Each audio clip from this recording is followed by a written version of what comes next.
প্রথম বর্ষের যে ফাইনাল পরীক্ষাগুলোতে আছে,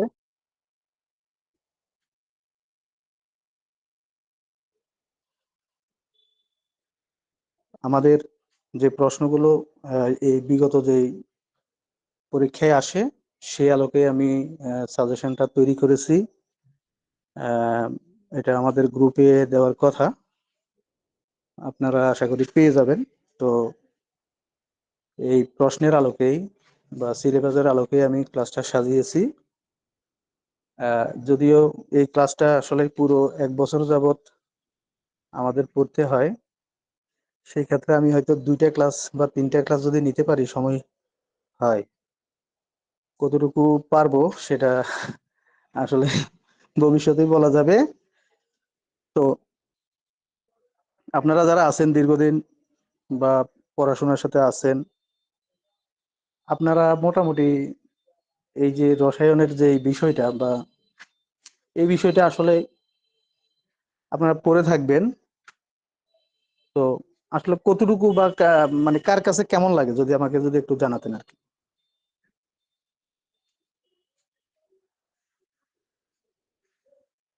স্যার বুঝি তো ক্লাস।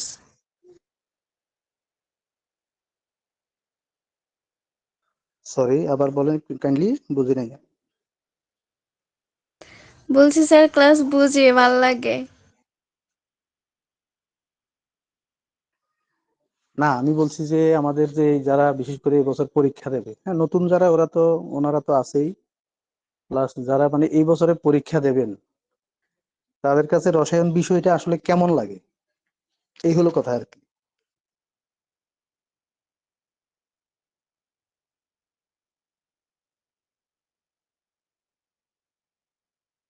স্যার আসলে আমরা তো নতুন, আমরা তখন পরীক্ষা দেবো না, এমনিতেই কয়েকদিন ক্লাস করছি যে ভালোই লাগছে, ক্লাস বুঝছি। জি আচ্ছা স্যার, যাক। আমরা আসলে যারা সায়েন্স ব্যাকগ্রাউন্ড তাদের কাছে রসায়ন ভালো লাগার কথা, কিন্তু আমরা যারা মানবিকের আছি তাদের কাছে একটু কঠিন লাগে।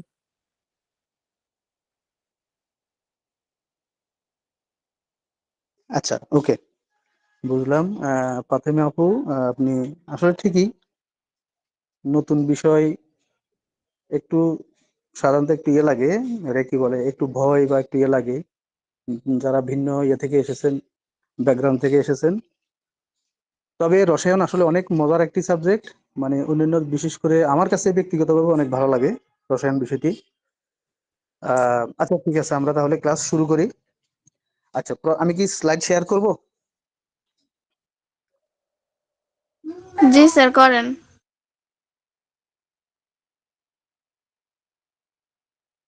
আজকে আমি ভিডিও কলে আসতে পারতেছি না, টোটালি আমার আলোক স্বল্পতার কারণে আমি আসলে একটু কাজে ব্যস্তই ছিলাম ব্যক্তিগতভাবে খুবই, এই কারণে আসতে পারতেছি না। আজকে আমরা জাস্ট বিভিন্ন প্রশ্ন করব, আমাদের সিলেবাসটা আজকে খুবই ছোট করে সাজিয়েছি, হ্যাঁ। আচ্ছা, আমি তাহলে স্লাইডটা শেয়ার করতেছি। স্যার ক্লাসটা কি মূলত ওই ফার্স্ট ইয়ার যারা পরীক্ষার্থী তাদের জন্য সাজানো নাকি? হ্যাঁ কামরুজ্জামান ভাই, আসলে আমাদের ক্লাসটা ডিএসএমএস প্রথম বর্ষের জন্য ঠিক আছে, কিন্তু আমাদের ডিএসএমএস প্রথম বর্ষে যারা এই বছরে ভর্তি হয়েছে, অর্থাৎ জানুয়ারি থেকে যাদের আম, পুরো ক্লাস বছরটা শুরু হবে, হ্যাঁ, তাদের হুম, জন্য নিয়মিত আমরা কোচিং এর মানে ব্যবস্থা করব। তো এবার আমরা বিশেষ করে আমাদের এই বছরে যারা পরীক্ষা দিবে, এই যে ডিসেম্বরের 13 তারিখ থেকে সম্ভবত পরীক্ষার রুটিনটা দিয়েছে, তো বিশেষ করে তাদের উদ্দেশ্যেই সাজানো, এবং পাশাপাশি যারা নতুন শিক্ষার্থী যারা আছে ওনারাও ক্লাস করতে পারবে, এই সুযোগটা রাখা হয়েছে আর কি। জি জি, শুক্রান স্যার।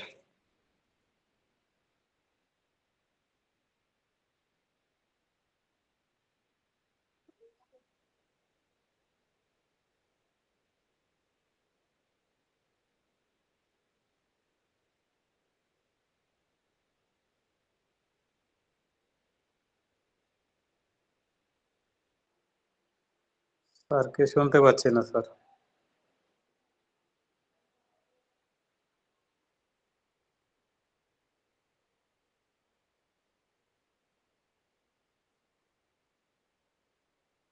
হ্যাঁ, আমি স্ক্রিন শেয়ার দিচ্ছি, কাইন্ডলি একটু ওয়েট করেন প্লিজ।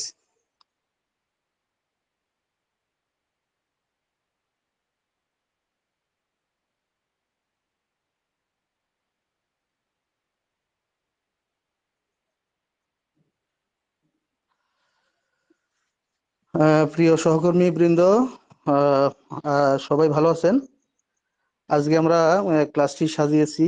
ক্লাসের প্রথমত আমরা যে যে বিষয়গুলো নিয়ে আলোচনা করব সেটা হচ্ছে আমাদের রসায়ন বিজ্ঞান কি, প্রতীক কি, সংকেত কি, যোজনী বা যোজ্যতা, এরপর হচ্ছে যৌগমূলক সম্পর্কে, আমরা অ্যাসিড কি, অ্যাসিড চিনব কিভাবে, অ্যাসিডের আহ, কাজ কি, অ্যাসিডের ব্যবহার কি, অ্যাসিডের প্রকারভেদের মধ্যে অ্যাসিডের আহ, যে জৈব অ্যাসিড কোনগুলো, এবং কয়েকটি জৈব অ্যাসিডের পরিচয়, এরপর আমরা ক্ষার, ক্ষারক এই সম্পর্কে জানবো। আমরা পরীক্ষাগারে অক্সিজেনের প্রস্তুতি এবং আমাদের জীবনে, মানব জীবনে অক্সিজেনের গুরুত্ব কি সে বিষয়ে জানবো, প্রয়োজনীয়তা যেটা। এরপর অক্সিজেনের ব্যবহার, এরপর আমরা হাইড্রোজেন সম্পর্কে জানবো, হাইড্রোজেনের প্রস্তুতি সেটা জানবো। প্লাস আমরা ধাতু এবং অধাতু কি এবং এর মধ্যে পার্থক্য কি এই বিষয়গুলো সম্পর্কে জানবো। তো আমরা সর্বপ্রথম শুরু করছি। স্ক্রিনটা কি দেখা যায়? জি স্যার। আচ্ছা আচ্ছা, প্রথমত আমরা শিখব রসায়নটা কি। আসলে আমরা যদি বাংলায় বলি রস যোগ আয়ন, রসায়ন। এই রস মানে হচ্ছে এই পদার্থের মধ্যে, পদার্থের যে গঠন, এই গঠনের মধ্যে এই যে একে অপরের সাথে যে, মানে এটাকে কি বলবো আমরা, আহ একটা বন্ডিং, একটা বন্ধন, একটা রসের একটা সম্পর্ক, একটা রসের যে সম্পর্ক পরস্পরের সাথে, সেটা হচ্ছে রসায়ন। আরেকটু যদি আমরা এভাবে বলি, আরেকটু যদি আমরা ডিটেল বলার চেষ্টা করি, সেটা হচ্ছে যে মানে বিজ্ঞানের যেই শাখায় পদার্থের গঠন, ধর্ম এবং রূপান্তর, শক্তির রূপান্তর নিয়ে আলোচনা করা হয়, সেটা হচ্ছে রসায়ন। আবার বলি, যেটা পদার্থের গঠন এবং তার ধর্ম এবং তার মধ্যে যে শক্তির যে রূপান্তর নিয়ে আলোচনা করা হয়, সেটা হচ্ছে রসায়ন। এই শব্দটি এসেছে, রসায়ন শব্দটি এসেছে কেমিস্ট্রি থেকে। এই কেমিস্ট্রি শব্দটা আবার এসেছে আলকিমিয়া থেকে। আলকিমিয়া, এই কিমিয়া শব্দের অর্থ হচ্ছে কালো মাটি। হুম। তো অর্থাৎ পদার্থের যেই ক্ষুদ্রাতি ক্ষুদ্র অংশ একে অপরের সাথে কিভাবে পরিবর্তন হয় এবং একটির সাথে একটি কিভাবে যুক্ত থাকে। আরো যদি সহজভাবে বলি, যে পদার্থের যে মৌলিক পদার্থ আছে, এই মৌলিক পদার্থ সমূহ, একে অপরের সাথে কোন শক্তি দ্বারা পরস্পরের সাথে বা কোন সম্পর্ক দ্বারা একটির সাথে একটি কি থাকে, আবদ্ধ থাকে, সেটাই হচ্ছে রসায়ন। আমরা কি বুঝতে পেরেছি?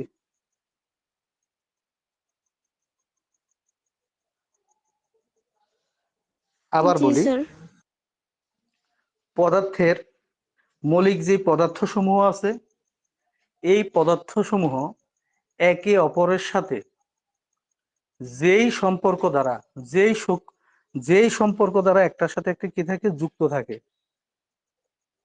এই যে যুক্ত থাকার একটা সম্পর্ক যে বিজ্ঞানে কি করা হয়, আলোচনা করা হয়, সেটা হচ্ছে রসায়ন। যেমন পদার্থ বিজ্ঞানটা কি, পদার্থের অণুপরমাণু হইতে একেবারে মহাবিশ্ব পর্যন্ত বিস্তৃত সকল কিছু নিয়ে কি করা হয়, আলোচনা করা হয়।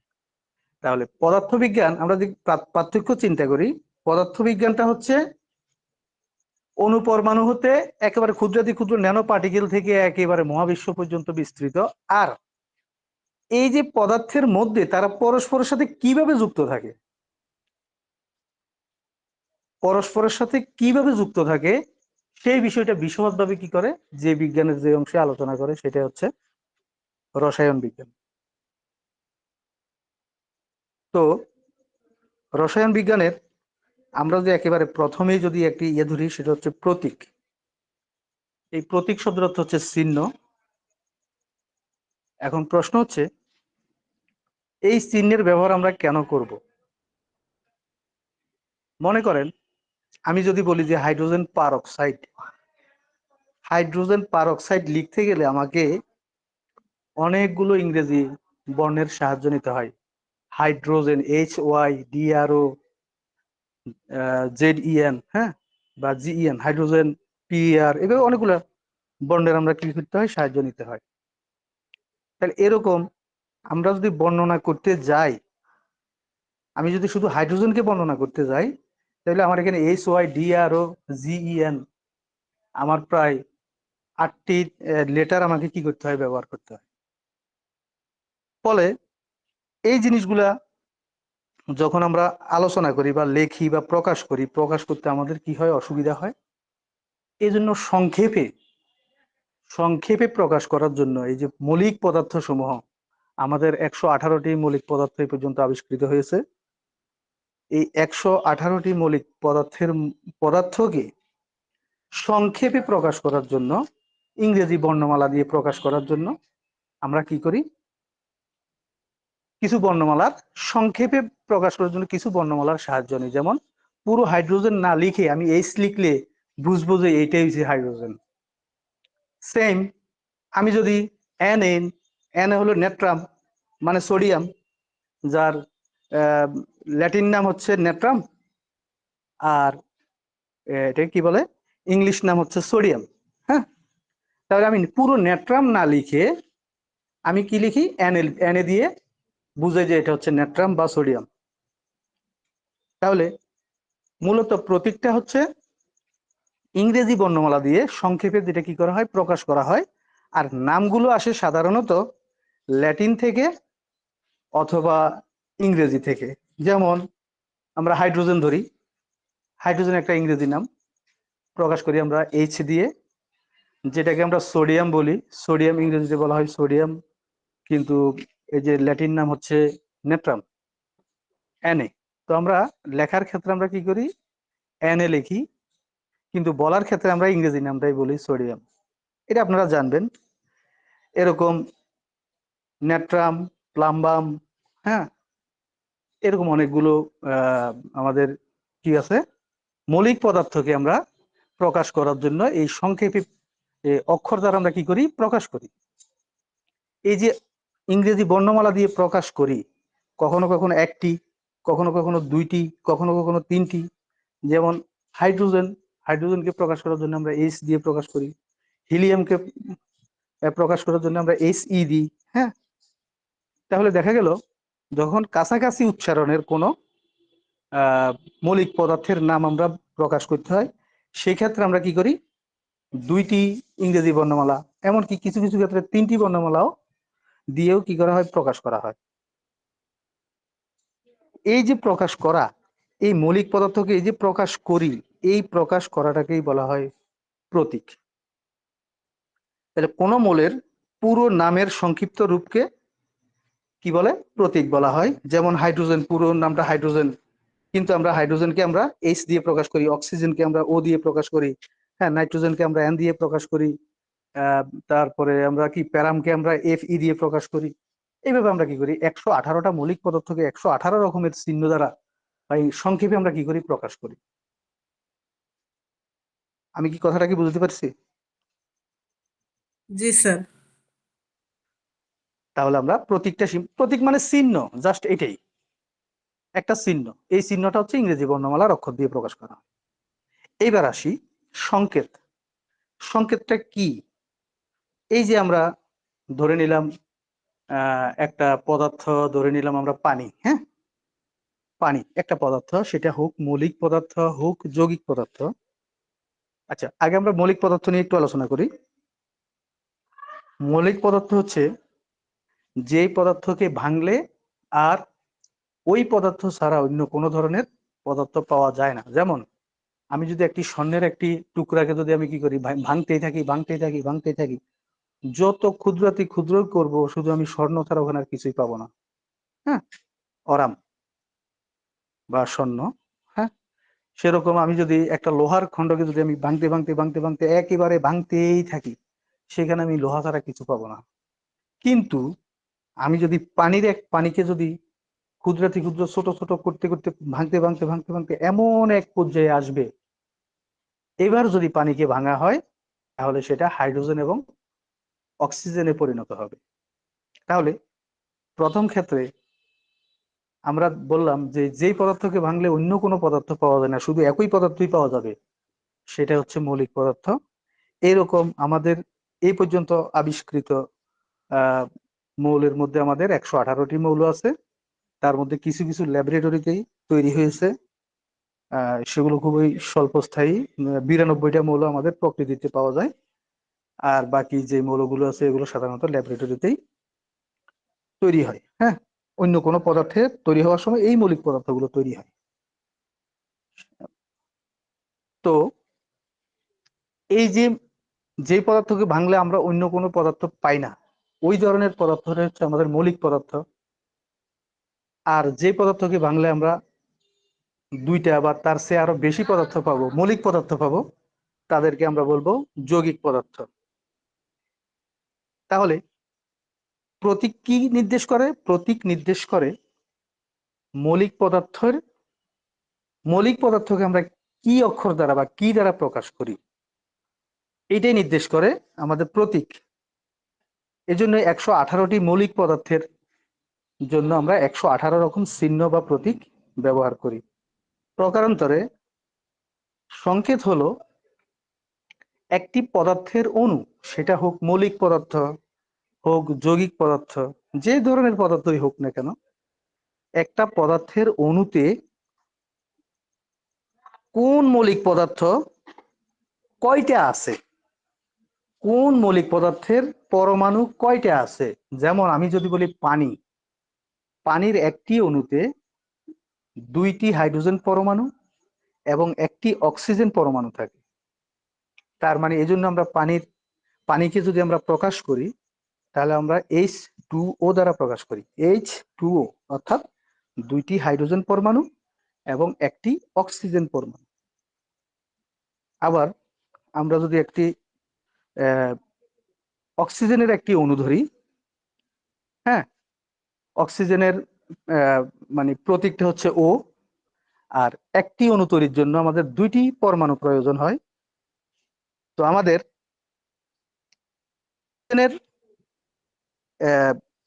এটা কি বলবো, আমাদের অক্সিজেনের অণু অক্সিজেনের অণুকে আমাকে প্রকাশ করতে হলে O2 দ্বারা প্রকাশ করা হয়। তার মানে সংকেত হচ্ছে এটাই যে এই যে H2O এটা হচ্ছে পানির সংকেত, O2 এটা হচ্ছে অক্সিজেনের অণুর সংকেত, H2 এটা হচ্ছে হাইড্রোজেনের অণুর সংকেত, সালফিউরিক অ্যাসিডের অণুর সংকেত H2SO4। হ্যাঁ, তার মানে সংকেত আমাকে বোঝাচ্ছে যে একটি অণুতে কোন কোন পরমাণু থাকে এবং কয়টি থাকে, কোন কোন পরমাণু কয়টি থাকে সেটাই হচ্ছে সংকেত। তার মানে সংকেত হচ্ছে মৌল বা যৌগের অণুর সংক্ষিপ্ত রূপ। তাহলে আমরা বলতে পারি সংকেত হচ্ছে কোন মৌল বা যৌগের অণুর সংক্ষিপ্ত রূপকে সংকেত বলে। যেমন এই যে আমাদের এখানে জল বা পানির সংকেত আছে H2O, অক্সিজেনের সংকেত হচ্ছে O2। তাহলে আমরা মোটামুটি এই জিনিসটা আশা করি পড়লে বা ইয়ে করলে আমরা পারবো। কারো কোনো প্রশ্ন আছে?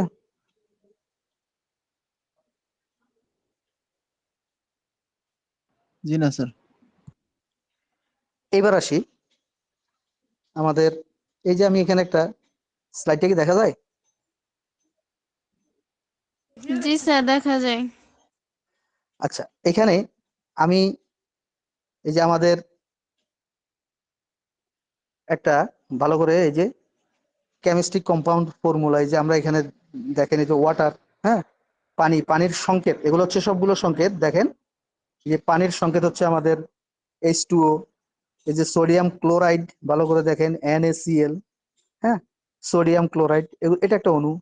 Copper sulphate CuSO4। এখানে এই যে দেখেন, আমরা যদি দেখি চিত্রটা যদি আপনারা ভালো করে দেখেন, কেমিস্ট্রি কম্পাউন্ড ফর্মুলা, হ্যাঁ, এই জায়গায় দেখেন আমাদের একটা আছে H2SO4, হ্যাঁ, এখানে অর্থাৎ হাইড্রোজেনের 2টা পরমাণু আছে, সালফারের 1টা পরমাণু আছে, অক্সিজেনের 4টা পরমাণু আছে, এগুলো মিলেই একটা অণু তৈরি হয়েছে।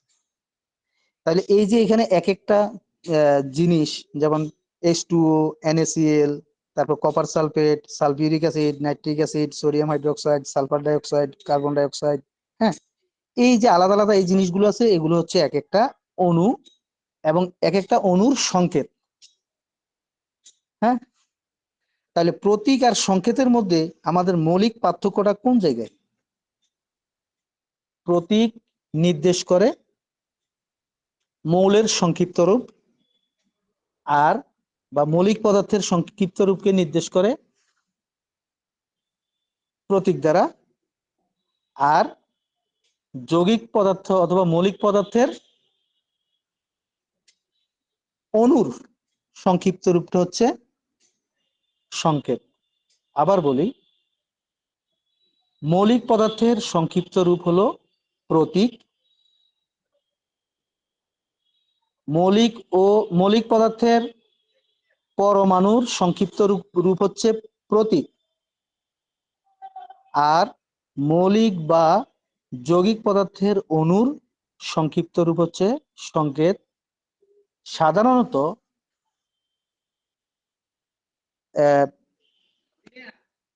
এটাকে কি বলে? প্রতীক, হ্যাঁ, প্রতীক নির্দেশ করে মৌলিক পদার্থকে, আর সংকেত নির্দেশ করে মৌলিক ও যৌগিক পদার্থকে। তারপরে এই যে মৌলিক পদার্থের ক্ষেত্রে, প্রতীকের ক্ষেত্রে শুধু আমরা এই যে শুধু একটি বা দুইটি বা তিনটি ইংরেজি বর্ণমালা দিয়ে আমরা কি করি? প্রকাশ করি।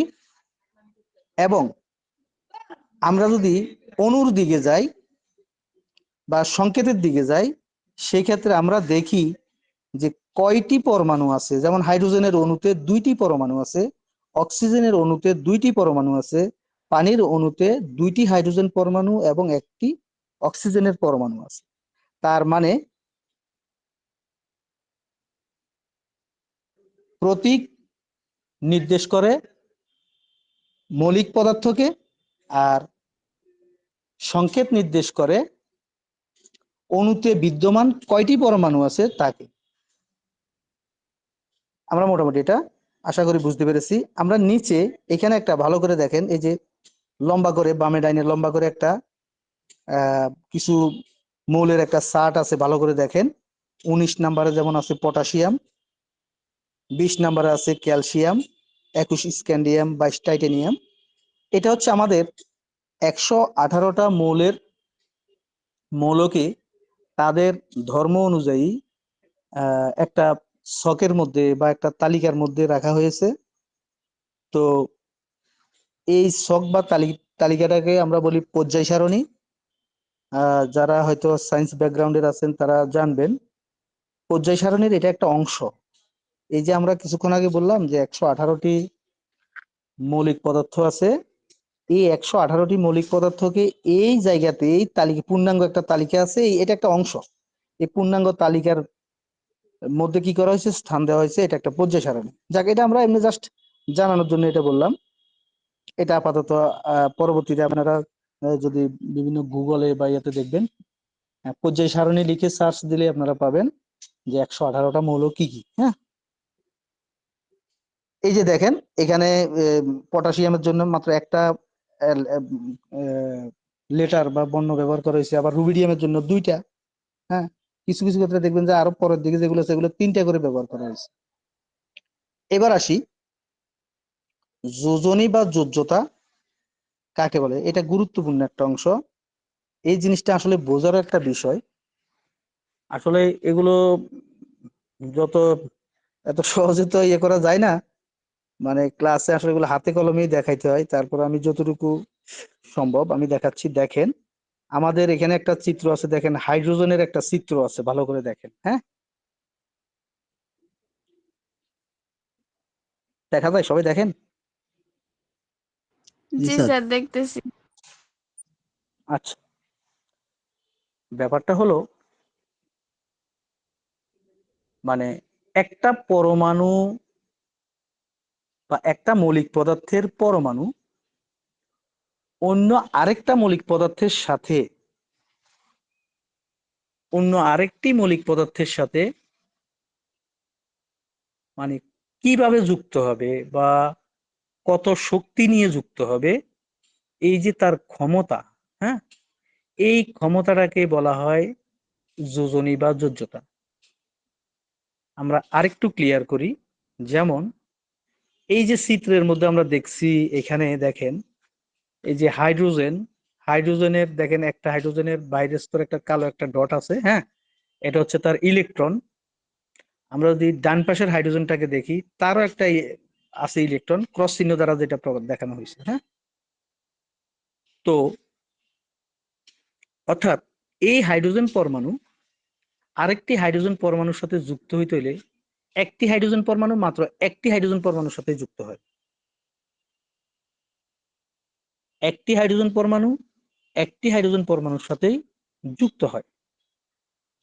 তার মানে সে একটা হাইড্রোজেন পরমাণু একটার বেশি হাইড্রোজেনকে সে কি করতে পারে না, তার সাথে যোগ করতে পারে না। আমি যদি এই হাইড্রোজেনের এই মানে যুক্ত হওয়ার ক্ষমতাকে এক ধরি, হ্যাঁ, তাহলে আমরা বলবো, বা আমরা যদি এক ধরি তাহলে আমরা এটাকে বলবো যে হাইড্রোজেনের যোজনী এক। আরো সহজভাবে যদি আমরা দেখাই, উপরের দিকে আপনারা একটু দেখেন, যারা আপনারা একটা ওই যে কেমিস্ট্রি কম্পাউন্ড ফর্মুলা, হ্যাঁ, এই চিত্রটা দেখেন। এখানে দেখেন, একটু স্ক্রিন একটু প্রয়োজনে বড় করে দেখেন। এখানে আছে দেখেন CH4, একটু ভালো করে দেখেন। সবাই কি দেখতে পাচ্ছেন? জি। CH4, সিতে হলো কার্বন আর এইচতে হলো হাইড্রোজেন। একটি কার্বনের পরমাণু 4টি হাইড্রোজেন পরমাণুর সাথে যুক্ত হয়েছে। মনোযোগ দেন, আবার বলছি, একটি হাইড্রোজেন পরমাণু একটি কার্বন পরমাণু 4টি হাইড্রোজেন পরমাণুর সাথে যুক্ত হয়েছে। তার মানে আমি যদি এখানে হাইড্রোজেনের শক্তিকে বা যোজনীকে যদি আমি যদি এক ধরি, তাহলে কার্বন কয়টি হাইড্রোজেনকে যুক্ত করতে পেরেছে বলেন তো? স্যার 4টি। 4টি। অর্থাৎ মনে করেন আমাদের এখানে একজন আছে নীলা, আর একজন আছে মনে করেন মনিরুজ্জামান ভাই, হ্যাঁ। এখন মনিরুজ্জামান ভাইয়ের শরীরে অনেক শক্তি, হ্যাঁ, পালোয়ান, বড় একটা পালোয়ান। এখন নীলার মতো মনে করেন 4জন লোক, হ্যাঁ, নীলার মতো 4জন লোক কি করবে, এটাকে কি বলে আমরা, আহ, যুদ্ধ হবে, হ্যাঁ, লাঠি সোটা নিয়ে যুদ্ধ হবে। এখন দেখা গেল এই যে মনিরুজ্জামান ভাই সে কি করবে, তার শরীরে যেহেতু অনেক শক্তি, তার সাথে যুদ্ধ করার জন্য কি লাগবে, 4জন ব্যক্তি লাগবে। অর্থাৎ সে একজন 4জনের সাথে কি তার শরীরে ওই লড়াই করতে। পরিমাণ যুদ্ধ শক্তি আছে, করার যুদ্ধ ক্ষমতা করতে রাখে। সক্ষম। জি। হ্যাঁ, তার মানে আমরা যদি একজন নীলার শক্তিকে যদি এক ধরি, তাহলে 4জন নীলার শক্তি হবে 4। তার মানে মনিরুজ্জামান ভাইয়ের আহ আমরা বলবো যে ক্ষমতা বা শক্তি হচ্ছে 4। অর্থাৎ একটি কার্বন পরমাণু 4টি হাইড্রোজেন পরমাণুর সাথে কি হয়, যুক্ত হয়। তাহলে হাইড্রোজেনের যদি শক্তি যদি 1 হয়, তাহলে কার্বনের শক্তি হবে 4। এই যে কার্বন কয়টি হাইড্রোজেন নিবে বা কয়টি হাইড্রোজেনের সাথে যুক্ত হবে, এই যে যুক্ত হওয়ার যে ক্ষমতা, হ্যাঁ, এই ক্ষমতাটাই হচ্ছে যোজনী বা যোজ্যতা। সেম আমরা যদি আরেকটু বাম দিকে যাই, হাইড্রোজেন সালফাইডকে দেখব। দেখেন এখানে 2টি হাইড্রোজেন পরমাণু একটি সালফারের সাথে যুক্ত হয়েছে। তার মানে আমরা এখানে বলবো সালফারের যোজনী হচ্ছে 2, হাইড্রোজেনের যোজনী 1। সেম এভাবে আমরা যদি কার্বনের দিকে যাই, কার্বন ডাই অক্সাইড একটু ভালো করে দেখেন। কার্বন ডাই অক্সাইড আমরা ওইখানে শিখলাম কার্বনের শক্তি কত বলেন তো? 4 জনের সমান স্যার। 4 যোজনের, গুড। এবার দেখেন কার্বন একটি কার্বনের সাথে কয়টি এখানে অক্সিজেন যুক্ত আছে? 2টি। 2টি। তার মানে 2টি অক্সিজেনের শক্তি 4, ঠিক আছে না? জি জি স্যার। 2টি অক্সিজেনের শক্তি 4, 4। তাহলে একটি অক্সিজেনের শক্তি কত?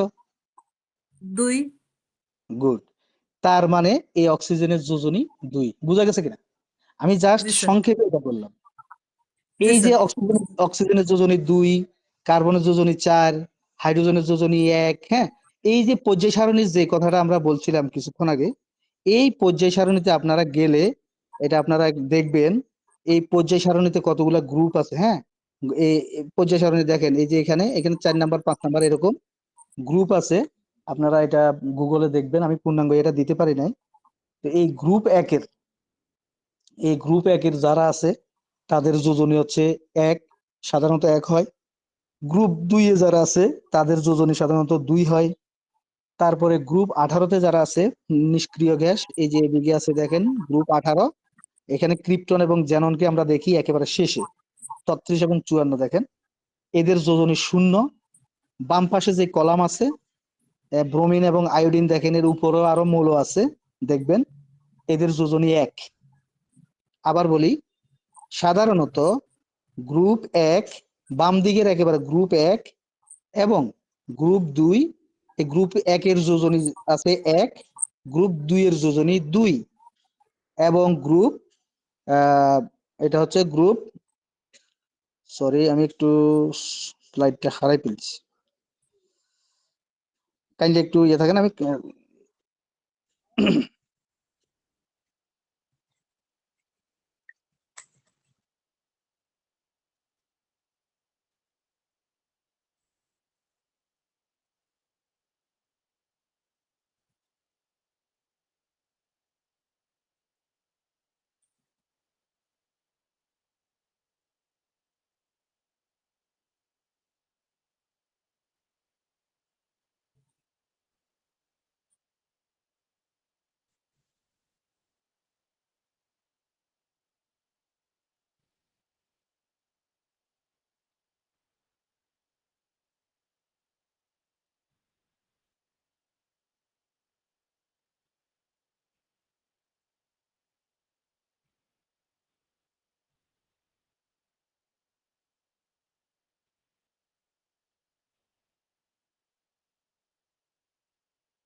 দুঃখিত, আসলে একটু ওই যে সমস্যা হওয়ার কারণে আহ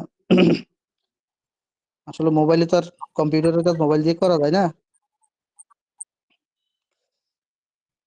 যাই হোক, এই যে দেখেন এইভাবে আমরা শিখবো যে গ্রুপ 1 এর যোজনী 1, গ্রুপ 2 এর যোজনী 2, এরপরে গ্রুপ 18 যে আছে 18 যোজনী হচ্ছে 0, এরপরে বাম দিকে 17 নাম্বার গ্রুপের যোজনী 1। এভাবে আমরা শিখবো মোটামুটি। আপাতত আমরা এগুলোই মনে রাখি যে মোটামুটি আমরা এই যে হাইড্রোজেনের যোজনী 1, অক্সিজেনের যোজনী, এভাবে আমরা শিখতে পারি। তারপর সোডিয়াম ক্লোরাইড, এখানে সোডিয়ামের যোজনী 1, ক্লোরিনের যোজনী 1, হ্যাঁ, এভাবে আমরা শিখবো। তো মোটামুটি আমরা মনে হয় এই যে যোজনী জিনিসটা বুঝতে পেরেছি, যে যোজনীটা হচ্ছে একটি পরমাণু অন্য একটি পরমাণুর সাথে যুক্ত হওয়ার যে ক্ষমতা, এই ক্ষমতাটাকে বলা হয় যোজনী। আমরা একটু সংজ্ঞার দিকে যাচ্ছি। কোন মৌলের একটি পরমাণু অন্য মৌলের যতগুলো পরমাণুর সাথে যুক্ত হতে পারে সেই সংখ্যাকে ওই মৌলের যোজনী বা যোজ্যতা বলে। এটি মৌলের রাসায়নিক বন্ধন গঠনের ক্ষমতা নির্দেশ করে। এই যে কিছুক্ষণ আগে আমরা বললাম যে একটি কার্বন পরমাণু 2টি অক্সিজেনের সাথে যুক্ত হয়, তারপরে এই যে একটি কার্বন 4টি হাইড্রোজেনের সাথে যুক্ত হয়, এই যুক্ত হওয়ার ক্ষমতা নির্দেশ করে। এছাড়া আরো একটি মতবাদ আছে যেটা হচ্ছে যোজনের ইলেকট্রনীয় মতবাদ। এটা খুবই গুরুত্বপূর্ণ। আমরা কি স্ক্রিনটা দেখতে পাইতেছি? জি স্যার। জি। আচ্ছা, অর্থাৎ একটি পরমাণু অন্য একটি পরমাণুর সাথে কয়টি ইলেকট্রন ভাগাভাগি করে বা শেয়ার করে। যেমন আমরা এই চিত্রের মধ্যে দেখছি একটি হাইড্রোজেন অন্য একটি হাইড্রোজেনের সাথে একটি করে ইলেকট্রন কি করে, শেয়ার করে। তার আছেই একটা ইলেকট্রন, সে শেয়ার করবে একটা। যার শেয়ার করার মতো দুইটা আছে, সে দুইটাই শেয়ার করবে। যার তিনটা শেয়ার করার মতো আছে, সে তিনটা শেয়ার করবে। তার মানে যতগুলো ইলেকট্রন সে কি করতে পারে, শেয়ার করতে পারে বা ভাগাভাগি করতে পারে, এবং এই ভাগাভাগি দ্বারা সে কি করে, বন্ধন গঠন করে, পরস্পরের সাথে যুক্ত হয়। এই যে যুক্ত হওয়ার যে ক্ষমতা, এই ক্ষমতাটাকে আমরা বলবো যোজন। তাহলে ইলেকট্রনীয় মধ্যে হচ্ছে একটি পরমাণু, তার বাইরের প্রত্যেকটা পরমাণুর বাইরে শক্তি স্তরে কি থাকে, ইলেকট্রন থাকে। এই ইলেকট্রন তারা কি করে, পরস্পরের সাথে শেয়ার করে। হ্যাঁ, শেয়ার করেই কি করে, একজন দেয় আরেকজন নেয়। সেটা হলো এক ধরনের জিনিস। মনে করেন আমরা যদি ধরে নেই যে এক লোকের একটা ধরেন কি আছে, গরু আছে জমি চাষ করার জন্য, পাশের বাড়ির আরেকজনেরও একটা গরু আছে। তার মানে যে লোক, সে একটা গরু দেবে, পাশের বাড়ির একটা লোক একটা গরু দিবে, দিয়ে এক জোড়া কি করবে, তারা জোড়া গঠন করবে, করে তারা প্রত্যেকেই প্রত্যেকের কাজটা করে নেবে। এই যে প্রত্যেকের কাজটা করে নিল, এখানে প্রত্যেকে কি একটি করে শেয়ার করেছে, এজন্য তাদের যোজনী এখানে এক হবে। তার মানে বন্ধন গঠন করার জন্য ইলেকট্রন সমূহ কি করে, পরস্পরের সাথে ইলেকট্রন ভাগাভাগির মাধ্যমে জোড়া গঠন করে, বা এটাকে আমরা বলবো বন্ধন জোড় ইলেকট্রন বলি। এটাকে আমরা বলি বন্ধন জোড় ইলেকট্রন। অর্থাৎ তারা পরস্পরের সাথে বন্ধন তৈরি করার জন্য বা সমযোজী বন্ধন গঠন করার জন্য পরস্পরের সাথে কি করে, ইলেকট্রন ভাগাভাগি করে। এই ইলেকট্রন যতগুলো ইলেকট্রন ভাগাভাগি করবে বা শেয়ার করবে, সেটা হচ্ছে তার যোজনী বা যোজ্যতা। তাহলে আমরা কি এটা মোটামুটি বুঝতে পেরেছি সবাই? যেমন এই যে এখানে আছে দেখেন, হাইড্রোজেন পরমাণুর দুইটি হাইড্রোজেন পরমাণু একটি করে ইলেকট্রন ভাগাভাগি করে স্থিতিশীলতা কি করে, অর্জন করে, অর্থাৎ হাইড্রোজেন অণু গঠন করে। অক্সিজেন পরমাণুর ক্ষেত্রে কি করে, যে কিছুক্ষণ আগে বললাম যে অক্সিজেনের যোজনী 2। দেখেন এই যে অক্সিজেন এখানে কয়টি করে, দুইটি অক্সিজেন পরমাণু দুইটি করে কি করে, ইলেকট্রন ভাগাভাগি করে কি করে, তাদের বন্ধন গঠন করে, এই জন্য অক্সিজেনের যোজনী 2। ক্লোরিন গ্রুপ 17 আছে, যেটা দেখবেন আপনারা, যে দুইটা ক্লোরিন পরমাণু পরস্পরের সাথে যুক্ত হয়ে কি করে, একটা একটা করে ইলেকট্রন ভাগাভাগি করে, এই জন্য তাদের যোজনী 1। তাহলে এটা মোটামুটি বুঝতে পেরেছি। বলেন তো এইখানে যে আমরা এতক্ষণ যে আলোচনাটা করলাম, এখানে কারো কোনো অস্পষ্টতা যদি থাকে আমাকে বল।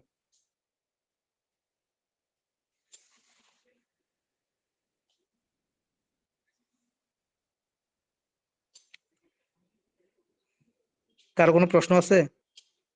জি না স্যার।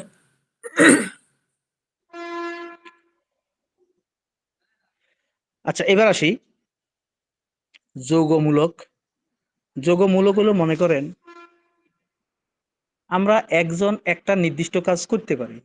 ধরেন মনে করেন আপনি বা আমরা কি একটা নিজের বোঝা নিজে মাথায় তুলতে পারি। কিন্তু যদি একটা মনে করেন বড় একটা জিনিস হয়, ধরেন একটা গাছের গুঁড়ি, সেই ক্ষেত্রে আমরা গাছের গুঁড়িটা একা একা নিজে তুলতে পারবো না।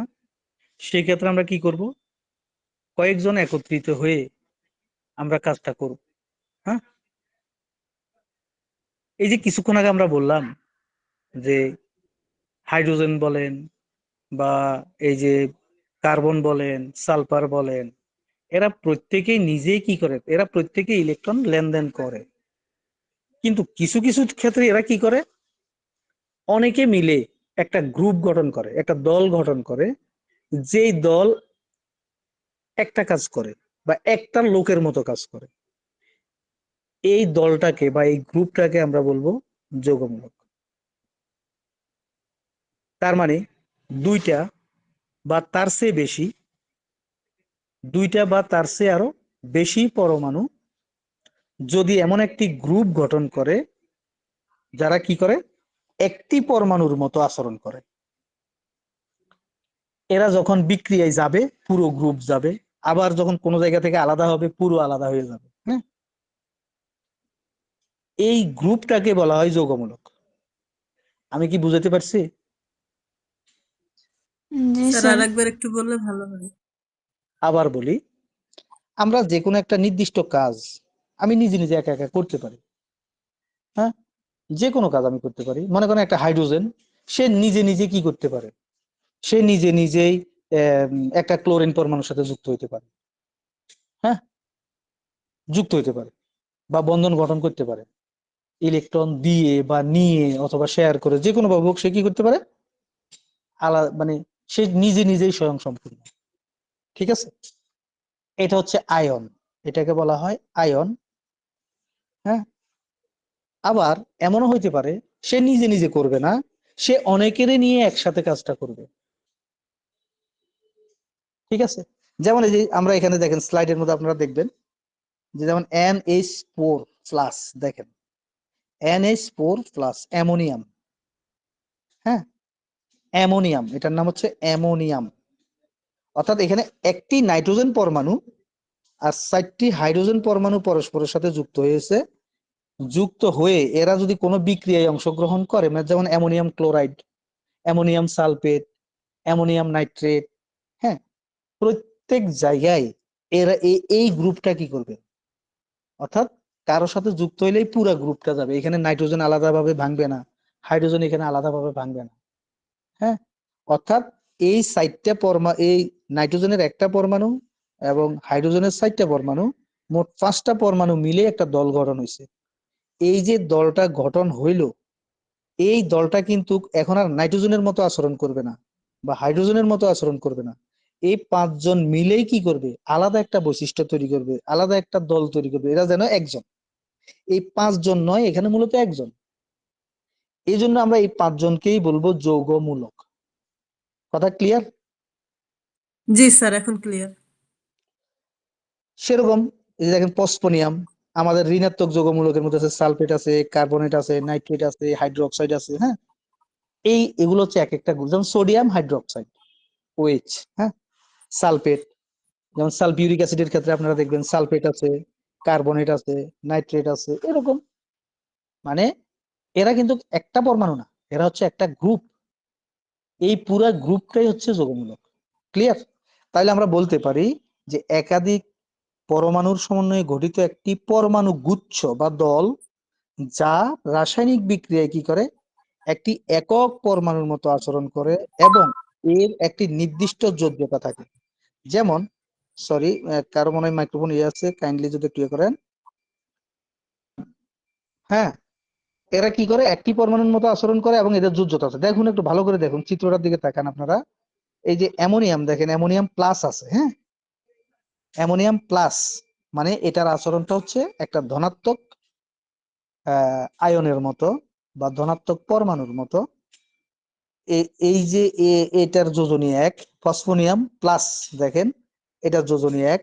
সালফেট দেখেন 2 মাইনাস, ভালো করে দেখেন, সালফেট 2 মাইনাস। এখানে সালফারে এখানে সালফেটের যোজনী হচ্ছে 2, যোজনী হচ্ছে 2। অর্থাৎ মনে হয় যে এরা অন্য একটা পরমাণুর মতো, একটা পরমাণুর মতো, যাদের যোজনী 2 তাদের মতো এরা কি করবে, আচরণ করবে। আপনারা বলতে পারেন এখান থেকে আপনাদের কোনো প্রশ্ন আছে, এই যে সালফেটের 2 কেন হইলো বা কার্বনেটের স্যার, আমি কেন এখানে 2 হইলো? একটুখানি জানতে চাচ্ছি যে এখানে এরা গ্রুপ একটা, সালফেট SO4 একটা গ্রুপ, অর্থাৎ এরা 5 হ্যাঁ, কিন্তু কাজ করবে এটা দুইজনের কেন? মতো। হ্যাঁ, রাইট, আপনি সুন্দর প্রশ্ন। দেখেন না, 2জনের মতো, হ্যাঁ 2জনের মতো কাজ করবে বলতে তার ক্ষমতা 2, ব্যাপারটা বুঝেন। মানে যে জি জি, ব্যক্তির সেটাই ক্ষমতা বলছি। 2, যে ব্যক্তির ক্ষমতা 2 ওই ব্যক্তির মতো এ কি করবে, ওর ক্ষমতা 2। কিন্তু এখানে এখানে একটা ব্যক্তি, এই 5, এখানে জি 5টা পরমাণু না, মূলত এখানে একটা ব্যক্তি। কথা বোঝা গেছে? জি জি, জি। আচ্ছা, এবার আসেন ওর ক্ষমতা কেন 2 হইলো, এই তো। আচ্ছা, আপনারা যদি ওই যে যোজনীর কথাটা বলছেন না, কিছুক্ষণ আমরা যোজনী নিয়ে আলোচনা করছিলাম। আচ্ছা, অক্সিজেনের ক্ষমতা আমরা কত বলছিলাম জানি, বলেন তো? অক্সিজেন 2, 2। আচ্ছা, এখানে কয়টা অক্সিজেন? 4। 4টা, 4টা অক্সিজেন। আচ্ছা, এখানে আপনারা দেখবেন অক্সিজেন হচ্ছে অধাতু গ্রুপ।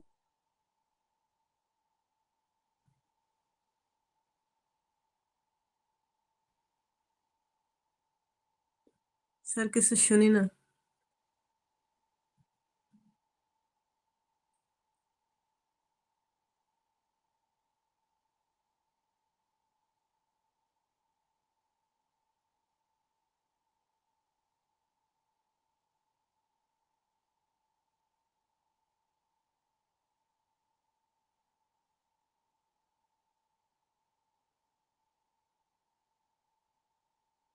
পরমাণু, একটা অক্সিজেন পরমাণু দুইটি করে, একটি অক্সিজেন পরমাণু দুইটি করে, একটি অক্সিজেন পরমাণু দুইটি করে ইয়ে করবে, এটা কি বলে, ইলেকট্রন গ্রহণ করে। একটি অক্সিজেন পরমাণু দুইটি করে ইলেকট্রন গ্রহণ করে, 4টি অক্সিজেন পরমাণু 8টি ইলেকট্রন কি করবে, গ্রহণ করবে। তার মানে সে 8 হবে। প্রকারান্তরে একটা সালফার পরমাণু 6টি করে ইলেকট্রন দেয় বা দিতে পারে, তার যোজনী, সালফারের যোজনী 2, 4, 6 হয়। হ্যাঁ, সালফারের যোজনী 2, 4, 6 হয়। সর্বোচ্চ যোজনী যদি তার 6 হয়, তার মানে তার +6। আমরা যদি ধরি যে সালফারের হচ্ছে +6 আর অক্সিজেনের হচ্ছে -8। এবার আপনারা হিসাব করেন তো, প্লাসের আছে 6, মাইনাসের আছে 8, তাহলে মাইনাসটা বেশি আছে, -2 থাকে স্যার। এই জন্য এটার যোজনী হচ্ছে -2 বা 2- আয়ন। কথা ক্লিয়ার? এরকম আমরা যেমন দেখেন কার্বনেটের দিকে তাকান, কার্বনের ওই যে আমরা কিছুক্ষণ আগে বললাম 4 মানে +4, আর 3টে অক্সিজেনের হচ্ছে -6। হ্যাঁ, তাহলে প্লাসের আছে 4, মাইনাসের আছে 6, তাহলে কত, -2 থাকে। হ্যাঁ, এইভাবে যৌগমূলকের চার্জ বা আয়ন কি মানে আদান কি করা হয়, নির্ধারণ করা হয়। ঠিক আছে, আমরা কি বুঝতে পারছি মোটামুটি? জি স্যার। আচ্ছা, এইভাবেই আমরা এটা শিখলাম। তাহলে যৌগমূলক কি এটা মোটামুটি বুঝলাম। এবার আর কার কোনো প্রশ্ন আছে যৌগমূলক সংক্রান্ত, বা আর অন্য এইদিকে আর কোনো প্রশ্ন?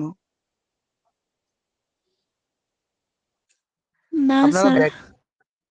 এই যে দেখেন বন্ধনের ক্ষেত্রে ভালো করে দেখেন, এই যে একটা পরমাণু দেখেন, formation of ionic Bandhan, ionic bond. হ্যাঁ, আয়নিক বন্ধনের ক্ষেত্রে কি হয়, একটা পরমাণু সে কি করে, অ্যাটম দেখেন প্লাস যেটা আছে সে কি করবে, ইলেকট্রন এখান থেকে ত্যাগ করবে। দেখেন বাম পাশে যে পরমাণুটা আছে সে এখান থেকে ইলেকট্রন দিয়ে দেয়, দিয়ে দেওয়ার কারণে একদিকে প্লাস হয় আর একদিকে মাইনাস হয়। হুম, ধনাত্মক চার্জের উৎপত্তি হয় আর একদিকে ঋণাত্মক চার্জের উৎপত্তি হয়, পরস্পরের সাথে যুক্ত হয়। এগুলো চিহ্নগুলো দেখবেন, যদি কোনো প্রশ্ন থাকে আমাকে জানাবেন। যাই হোক, এবার আমরা এখানে আসলে প্রাথমিকভাবে আলোচনা।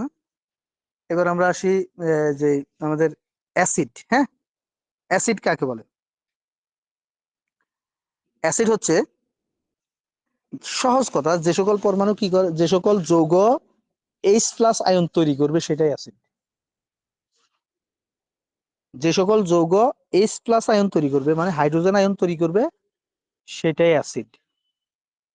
আমরা যদি দেখি যে কি কি, যেমন এই যে দেখেন শক্তি, আপনারা দেখেন এই যে এই অ্যাসিডের মধ্যে দেখেন, শক্তিশালী অ্যাসিডের মধ্যে দেখেন এখানে H+ HCl আছে, দেখেন হাইড্রোক্লোরিক অ্যাসিড। হ্যাঁ, এই যৌগটাকে যখন কোনো পানিতে বা অন্য কোনো তরল পদার্থে, বিশেষ করে পানিতে, পানিতে যদি আমরা যদি কি করি দেই, তখন এটা কি তৈরি করে, H+ আয়ন তৈরি করে। 100% অ্যাসিড কখনো অ্যাসিড নয়। আপনি যদি 100% সালফিউরিক অ্যাসিডের মধ্যে আপনি হাত দিয়ে দিতে পারবেন, কোনো সমস্যা নেই। ব্যাপারটা একটা আশ্চর্যজনক বটে নাকি? জি অর্থাৎ স্যার। 100% সালফিউরিক অ্যাসিড, তার মধ্যে সে কি করতে পারে না, H+ কে সে আলাদা করতে পারে না।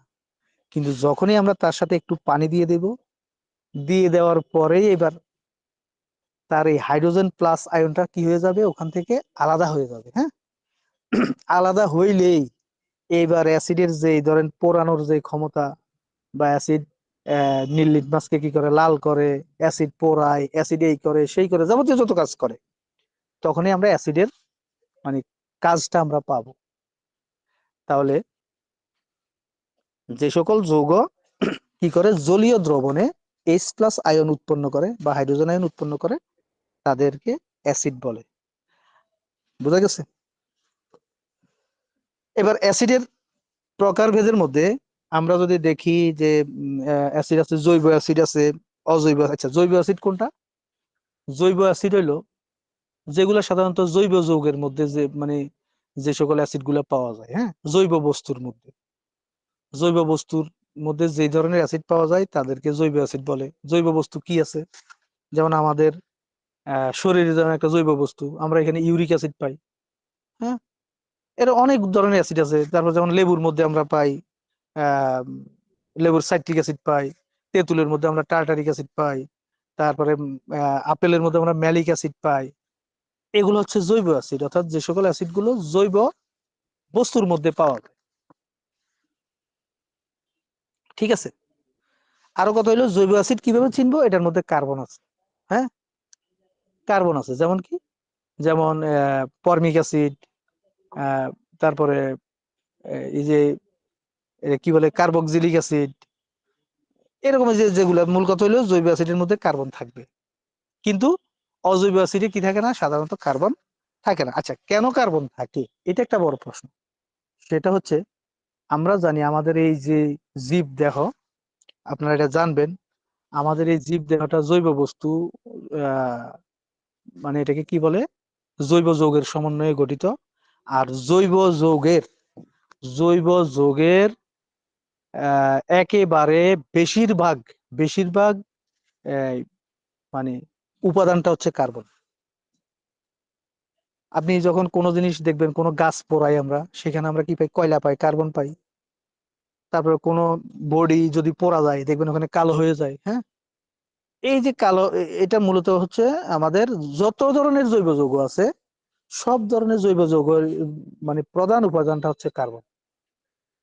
তাহলে আমাদের জীব দেহের যদি উপাদান, যদি বেশিরভাগ উপাদান কার্বন হয়, আমাদের শরীরে যদি কি হয়, যে অ্যাসিড গুলো দ্বারা তৈরি হয় বা অ্যাসিডের বিভিন্ন আহ এটা কি বলে রূপান্তর ঘটে, তো এই অ্যাসিড গুলো তো কি হবে, তাহলে কার্বন যুক্তই হবে। আর অজৈব হচ্ছে কার্বন বিহীন যে সকল অ্যাসিড, যেমন sulphuric acid, phosphoric acid, nitric acid, hydrochloric acid, এটা হচ্ছে।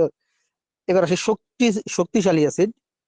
যে সকল অ্যাসিড এত শক্তিশালী যে মানে অনেক সময় দেখা গেল কি, আপনি হাতে নিছেন, নেওয়ার পরে হাতের এই পাশ দিয়ে নিলেন, ওই পাশ দিয়ে পড়ে গেল, এরকম আছে। যেমন নাইট্রিক অ্যাসিড অত্যন্ত শক্তিশালী একটা অ্যাসিড। আবার দুর্বল অ্যাসিড আছে, যেগুলো ধরেন এই যে সাইট্রিক অ্যাসিড বলেন বা জৈব অ্যাসিড, যেগুলো এগুলো সাধারণত কি হয়, দুর্বল হয়। আর অজৈব অ্যাসিড যেগুলো আছে এগুলো শক্তিশালী হয়। আবার বলি, জৈব অ্যাসিড গুলো দুর্বল হয়, অজৈব অ্যাসিড গুলো শক্তিশালী হয়। যদি জৈব অ্যাসিড যদি শক্তিশালী হইতো, তাহলে তো আমাদের ফ্যাটের এই যে পাকস্থলী সব পুরি টুরি ধরেন কি, একেবারে পিত্তনালীর মানে পিত্তথলি টলি যা আছে, হ্যাঁ, সবগুলো পুরে একেবারে মানে একদিকে বেরোয় যেত। তো মূল এই জন্যই মানে জৈব অ্যাসিডের দুর্বলতার এই আরেকটা ইয়ে হলো যে, এরা যদি দুর্বল না হইতো, তাহলে আমাদের এই জৈবনিক যে কার্যক্রম যেটা আছে শরীরের, হ্যাঁ, এই কার্যকলাপ গুলো সুন্দরভাবে কি হতো না, আমাদের চলতো না। আমরা অলরেডি নির্দিষ্ট সময় চেয়ে মোটামুটি 5 মিনিট বেশি ইয়ে করে ফেলছি। আচ্ছা, যাই হোক, অ্যাসিড চেনার উপায় কি, অ্যাসিড চেনার উপায় হলো টক স্বাদযুক্ত কিভাবে বুঝবেন, যেমন আমরা যে ভিনেগার বা এই যে আমরা আচার তৈরি করার সময় যে ভিনেগার ইয়ে করি, হ্যাঁ, এগুলো টক হয়। লেবু খাইতে টক লাগে, তেঁতুল খাইতে টক লাগে, কামরাঙ্গা, মানে যত টক স্বাদের যত ফল আছে, এগুলোর মধ্যে অ্যাসিড থাকার কারণেই মূলত কি টক লাগে। তো অ্যাসিডের স্বাদ হচ্ছে মূলত টক। এরপর আসি, অ্যাসিড কি করে, নীল লিটমাসকে লাল করে। এটা আসলে ল্যাবরেটরিতে যদি কারো যদি ইয়ে থাকে বা জানা থাকে, হ্যাঁ, এখানে দুই ধরনের পেপার পাওয়া যায়, লিটমাস পেপার। একটা হলো লাল লিটমাস আর একটা হলো নীল লিটমাস। তো এই নীল লিটমাসের সাথে যদি কোনো অ্যাসিড পড়ে, তাহলে অ্যাসিড কি করে, ওই নীল লিটমাসের দ্রবণকে কি করে, এটা আহ লাল করে দেয়। এটা একটা মানে অ্যাসিড শনাক্ত করার একটা বড় একটা মানে প্রক্রিয়া আর কি। এছাড়া ধাতুর সাথে বিক্রিয়া করে কি করে, অ্যাসিড হাইড্রোজেন গ্যাস উৎপন্ন করে। যেমন আমরা যদি সোডিয়াম ধাতু, এটার সাথে যদি আমরা কোনো একটা অ্যাসিড দেই, হ্যাঁ, মনে করেন সোডিয়ামের সাথে আমি কি দিলাম, সালফিউরিক অ্যাসিড দিলাম, ঠিক আছে, তাহলে আমার এখানে কি তৈরি হবে, সোডিয়াম সালফেট প্লাস হাইড্রোজেন। মানে এটা একটা বড় বৈশিষ্ট্য, এই যে আপনি পরীক্ষাগারে কিভাবে হাইড্রোজেন তৈরি করবেন, পরীক্ষাগারে কিভাবে হাইড্রোজেন তৈরি করবেন, এটা একটা বড় ইয়ে। যে কিভাবে আমি যে কোনো একটা ধাতু, সেটা হোক লোহা, সাধারণত লোহা মানে যেগুলো একটু মোটামুটি শক্তিশালী আছে, হ্যাঁ, লোহা, এটার সাথে যদি আপনি একটা অ্যাসিড দিয়ে দেন, সালফিউরিক অ্যাসিড দেন বা নাইট্রিক অ্যাসিড দেন বা যে কোনো একটা অ্যাসিড দেন, দিলে কি করবে, এখান থেকে লবণ তৈরি হবে এবং হাইড্রোজেন তৈরি হবে। তাহলে পরীক্ষাগারে এটা একটা মানে হাইড্রোজেন তৈরির এটা একটা বড় একটা মানে জানা একটা বিক্রিয়া, এটা আমাদের সবারই জানা থাকা প্রয়োজন।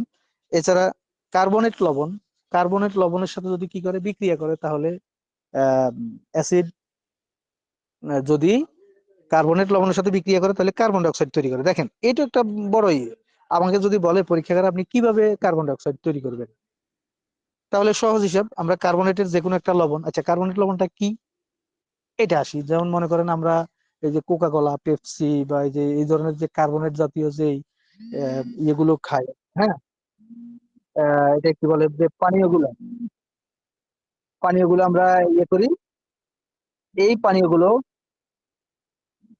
এই কার্বন জাতীয় এই পানীয়গুলো কি করে আমাদের ইয়েকে এ, এটা কি বলে অ্যাসিডের সাথে বিক্রিয়া করে, প্যাডের মধ্যে যে অ্যাসিড হয় এই অ্যাসিডের সাথে বিক্রিয়া করে আহ, আমাদের কি তৈরি করে, কার্বন ডাই অক্সাইড তৈরি করে এবং লবণ তৈরি করে। তাহলে এটা একটা বড় একটা আমাদের উদাহরণ। এই জন্য আমরা মূলত যখন এই যে পেটে কোনো গ্যাস ট্যাস জমে, সাধারণত আমরা না, এটা আসলে খাওয়া ঠিক না যদিও, কিন্তু ধরেন বেশিরভাগ ক্ষেত্রে কারো যদি পেটে আহ, কি হয় অ্যাসিডিটি হয়, সেই ক্ষেত্রে এই কার্বনেট লবণ খেলে তখন কি হয়, এখান থেকে কার্বন ডাই অক্সাইড তৈরি হয় যেটা গ্যাস আকারে বেরিয়ে যায় অ্যাসিডের সাথে বিক্রিয়ায়, অ্যাসিডের সাথে বিক্রিয়ায়, সরি একটু আমি একটা,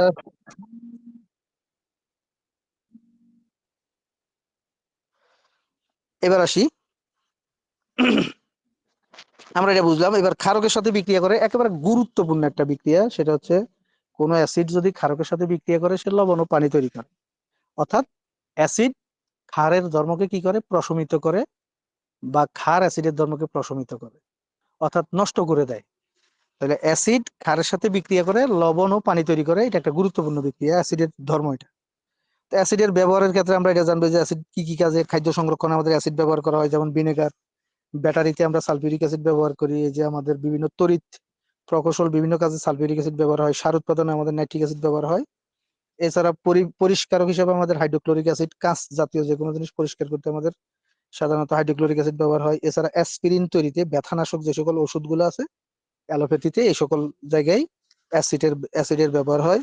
আর আমাদের জৈব অ্যাসিড গুলা, এটা আমরা বলছি যে আমাদের জৈব অ্যাসিডের মধ্যে আছে মোটামুটি, জৈব অ্যাসিড হলো যেগুলো জৈব বস্তুতে পাওয়া যায় কার্বন যুক্ত, যে অ্যাসিডের অণুতে কার্বন পরমাণু থাকে এবং যেটা উদ্ভিদ প্রাণীর উৎস থেকে পাওয়া যায় তাদেরকে জৈব অ্যাসিড বলে। এইরকম অ্যাসিডের মধ্যে কি আছে, আমাদের সাইট্রিক অ্যাসিড আছে, lactic acid, acetic acid, tartaric acid, formic acid, malic acid, হ্যাঁ, এরকম অনেকগুলো অ্যাসিড আছে। এটা আমি আসলে নোটে দিয়ে দিয়েছি, এটা আপনারা চাইলে এটা পারবেন, এটা তো সমস্যা না।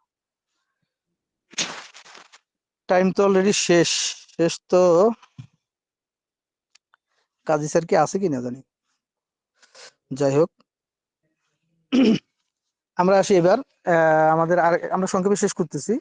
ক্ষার এবং ক্ষারক এটা একটা গুরুত্বপূর্ণ বিষয়, সংক্ষেপে আমরা যদি বলি, যেমন আচ্ছা ক্ষারটা কি, ক্ষার হচ্ছে যেটা অ্যাসিডের সাথে বিক্রিয়া করে লবণ ও পানি তৈরি করে। কিছুক্ষণ আগে আমরা বললাম অ্যাসিড ক্ষারের সাথে বিক্রিয়া করে লবণ ও পানি তৈরি করে, এবার আমরা বলছি যে ক্ষার হইলো যেটা জলীয় দ্রবণে কি দেয়, ওএস আয়ন দেয়, ওএস মানে হাইড্রক্সিল আয়ন দেয়, যেটা অ্যাসিডের সাথে বিক্রিয়া করে লবণ ও পানি উৎপন্ন করে, তাদেরকে কি বলে, ক্ষারক বলে। যেমন কি ধাতব সাধারণত ধাতুর অক্সাইড যেগুলো, আচ্ছা ধাতুর অক্সাইড কি, যেমন সোডিয়াম একটা ধাতু, সোডিয়াম অক্সাইড, ম্যাগনেসিয়াম একটা ধাতু, ম্যাগনেসিয়াম অক্সাইড, তারপরে ফেরাস অক্সাইড, ফেরিক অক্সাইড, মানে যত ধরনের ধাতব অক্সাইড আছে সবগুলো আমাদের ক্ষারক হিসেবে কি করে, কাজ করে।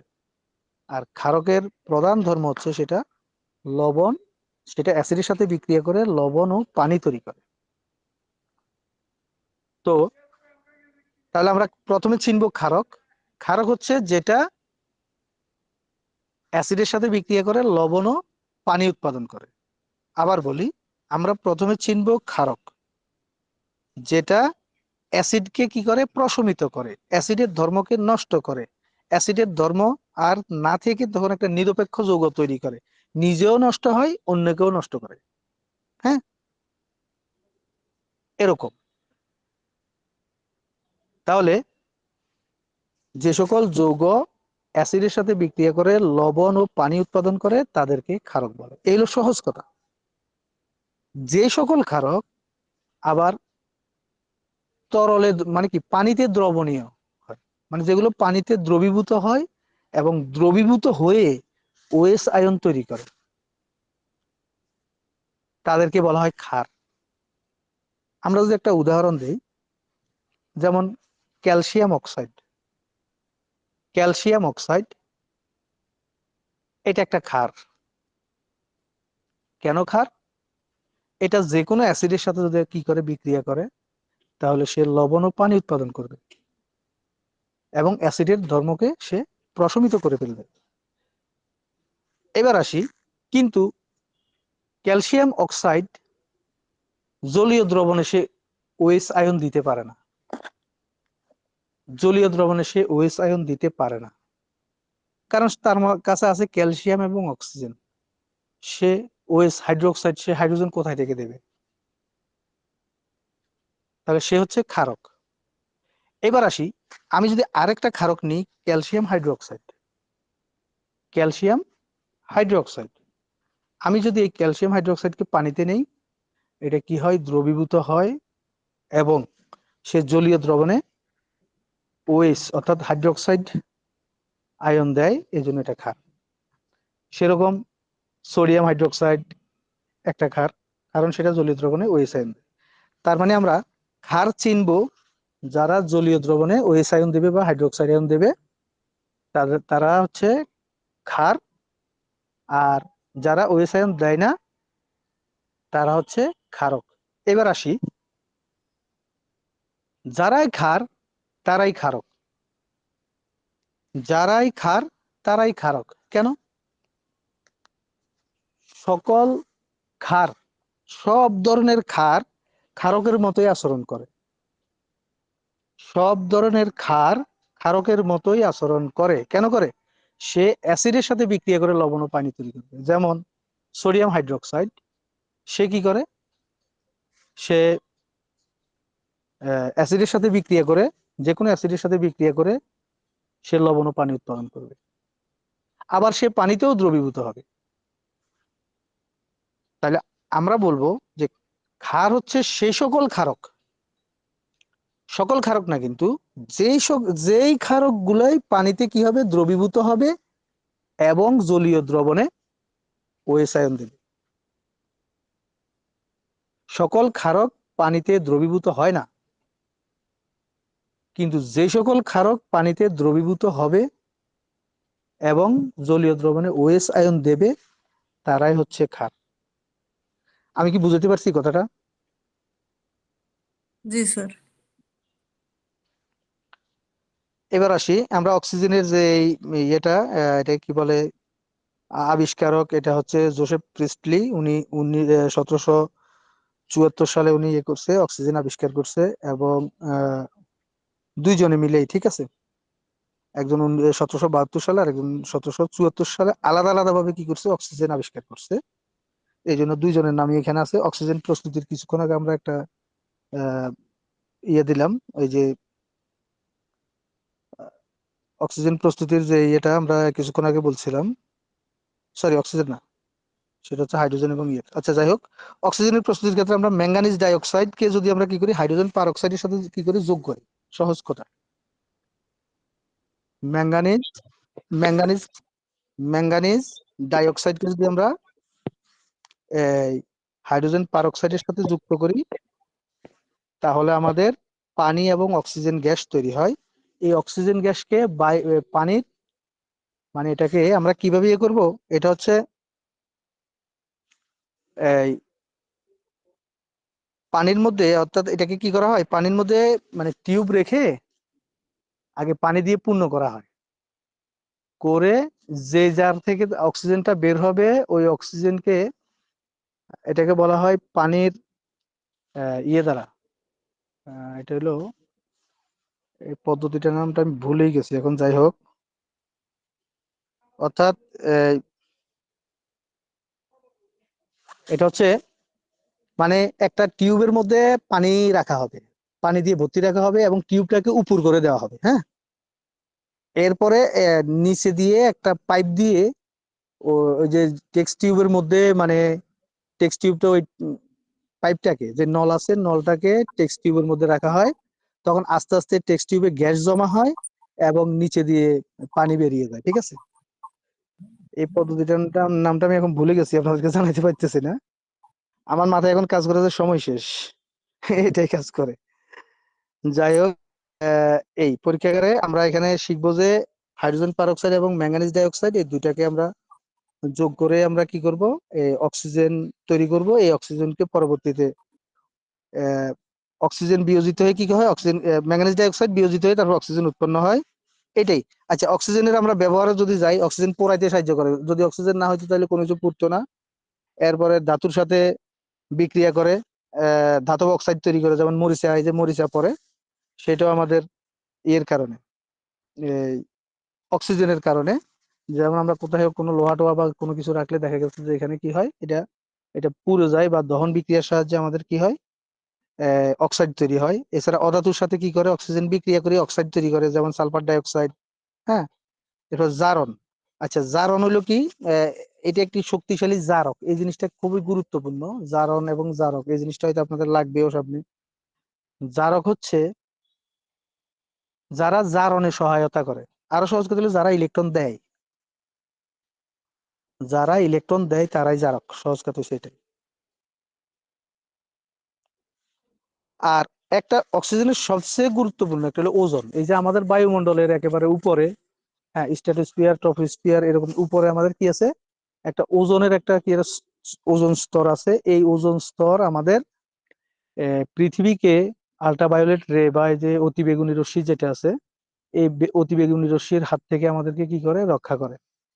এটা হলো অক্সিজেনের আরেকটা ফর্ম, যেটার অণুর সংকেত হচ্ছে O3। সাধারণত গ্যাসীয় অণু যেগুলো আমাদের এই যে বায়ুমণ্ডলে যে গ্যাসীয় অণু, এগুলো হচ্ছে O2। আর আমাদের এই ওজোন স্তর যেটা আছে, এই ওজনের সংকেত হচ্ছে O3। যাই হোক, অক্সিজেনের ব্যবহার আমরা জানি যে জ্বলন, শ্বসন, এই যে আমরা যে নিঃশ্বাস নিই, এই যে শ্বাস প্রশ্বাস নিই, সেখানেও কিন্তু আমাদের অক্সিজেন ছাড়া আমরা বাঁচতাম না। তারপরে আহ এরপর আছে আমাদের এই যে চিকিৎসার ক্ষেত্রে আমাদের রোগীদের যে শ্বাসকষ্ট হলে আমরা কি করি, অক্সিজেন ব্যবহার করি। মহাকাশে, হ্যাঁ, জ্বালানির জন্য এবং এই যে মহাকাশ তাদের শ্বাস প্রশ্বাসের জন্য আমাদের কি করা হয়, অক্সিজেন ব্যবহার করা হয়। এই আজকে এই পর্যন্তই। আপনাদের আসলে আমি অনেক সময় নিয়ে ফেলেছি। উম যদিও আমাদের ক্লাস আসলে 45 মিনিটের ক্লাস, এটা অনেক কম, কারণ আমি অর্ধেক সিলেবাসে আজকে নিয়ে ফেলছি। তো 1 বছরের একটা ক্লাসকে যদি ধরেন এত অল্প সময়, হ্যাঁ, নেওয়া হয়, তাহলে তো আমাকে অনেক দৌড়াইতে হয়, হয়তো অনেক কিছু বা ওইভাবে ইয়ে করা যায় না। দ্বিতীয়ত আরেকটা হচ্ছে ব্ল্যাকবোর্ডের একটা বিষয়, ব্ল্যাকবোর্ড বা হোয়াইট বোর্ড বলেন, এটা একটা, আর মানে এইভাবে নেওয়া একটু ডিফারেন্স তো আছেই, এই জন্য একটু প্রেসারের। আমরা আপনাদেরকে নোট সরবরাহ করব, আর এই যে বাকি কিছু নোট আছে আর কিছু অল্প কিছু ইয়ে আছে, এই জিনিসটা আপনারা চাইলেই পারবেন। মোটামুটি আপনারা প্রাথমিক যে জিনিসটা, এই যে এখানেই ধরেন আপনাদের মোটামুটি সিলেবাসের কি বলবো, অন্তত 40-50% আমি আজকের এই পরীক্ষার সিলেবাসের এটা নিয়েই ফেলছি। ঠিক আছে, হয়তো আপনারা আর একটা ক্লাস করলে আপনাদের মোটামুটি এটা পুরোটা হয়ে যাবে। আপনারা শুধু এই শীট মানে এটা দেখবেন, স্লাইডটা আমরা এটা দেব, শেয়ার করব, আপনারা দেখেন। এরপরেও যদি কোনো প্রশ্ন থাকে বা পার্সোনালি প্রয়োজন আমাকে ইয়ে করতে পারেন, জানাইতে পারেন, বা গ্রুপে, গ্রুপে তো মনে হয় আপনাদের সম্ভবত মেসেজের ইয়ে নাই। হ্যাঁ, তারপরে আপনারা ইয়ে করেন, এটা কি বলে, আপনারা শেয়ার করবেন, এই হলো কথা আর কি। কোনো সমস্যা হলে জানাবেন। কারো যদি কোনো প্রশ্ন থাকে, আমরা আর জি 2 ইনশাল্লাহ মিনিট, স্যার জানাবো। কোনো ইয়ে থাকে, আসলে সত্যিকার অর্থে যতটুকু সম্ভব আর কি, আসলে আমরা চেষ্টা করছি, এবং হয়তো আমাদের কিছু টেকনিক্যাল কিছু সীমাবদ্ধতা আছে, কিন্তু আমাদের টিম ম্যানেজমেন্ট বলেন, যারা বলেন, আমাদের স্যাররা যথেষ্ট পরিমাণে আপনাদের বিষয়ে যথেষ্ট পরিমাণে ওনারা সিরিয়াস চেষ্টা করে, আমরাও করি, এবং সাথে আসি। আগামী দিনে আরো দেখা হবে বিভিন্ন ক্লাসে, হ্যাঁ, এই আর কি। তো আপনাদের যদি আর কিছু কোনো প্রশ্ন থাকে বা কোশ্চেন থাকে আমাকে বলতে পারেন। আজকের যে আলোচনা হলো এই আলোচনা থেকে আপনাদের কিছু জানার থাকলে বলেন। স্যার আপাতত তেমন কিছু নাই, রিভিশন দিলে তখন বুঝতে পারবো।